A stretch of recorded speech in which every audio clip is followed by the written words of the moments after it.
John's greeting of grace and peace to the 7 congregations is without doubt merely expressing John's Jewish Hebrew thought of shalom, a standard greeting from a Jew. And like the word Shema, shalom is more than a mere word.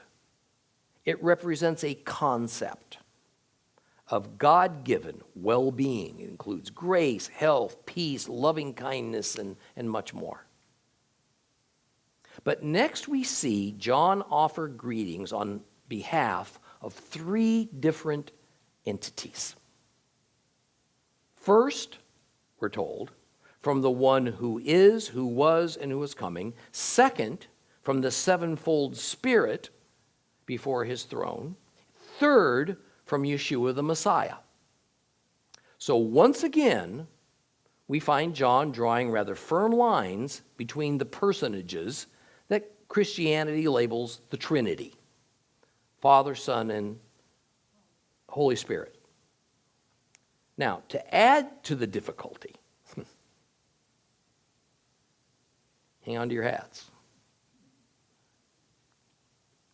We hear of what is apparently the Father described as the one who was and who is and is coming. In checking the Greek syntax, is coming is correct. And yet, in Christian thought and doctrine, it is Christ, not the Father, who is coming, as in coming back. So unless there's an error in the Greek manuscripts of the book of Revelation, this throws us a bit of a curveball. Well, let me throw you a little bigger one that actually backs up John's description of presumably the Father as one who is coming.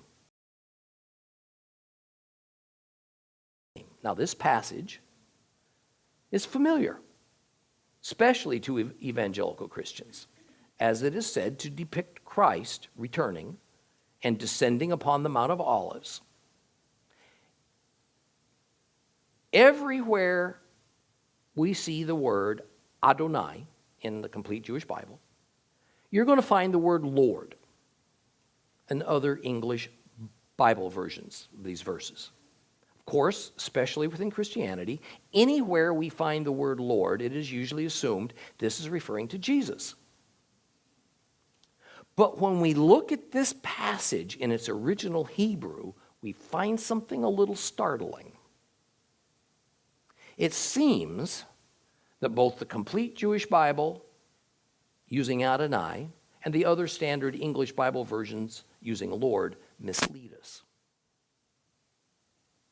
Everywhere we find the word Adonai or Lord in these verses, in actuality, the original Hebrew says Yud He Vav He, Yehovah.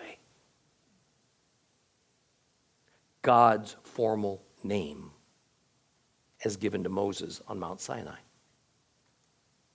Or better, Yehovah, God the Father.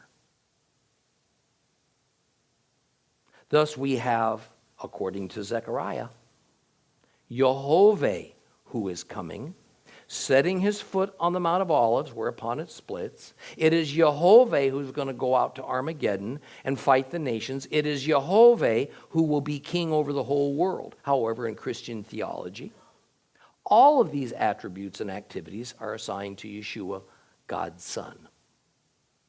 Quite the mystery.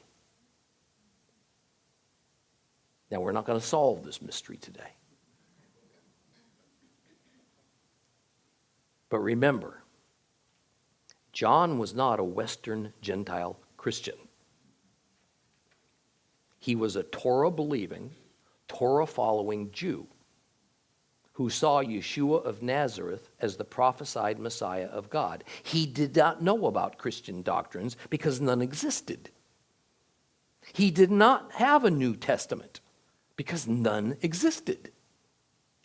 So in some undefined way, according to what John wrote in Revelation, while Christ was indeed returning, in some other way, so the Father was also coming in the end times.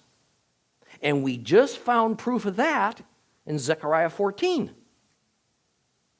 Don't ask me to explain it. I would have to speculate, and I just don't have enough information to present any intellectually honest theory that couldn't be knocked down by any other number of theories. But in this short detour is a powerful lesson for us. Man-made doctrines can at times be misleading.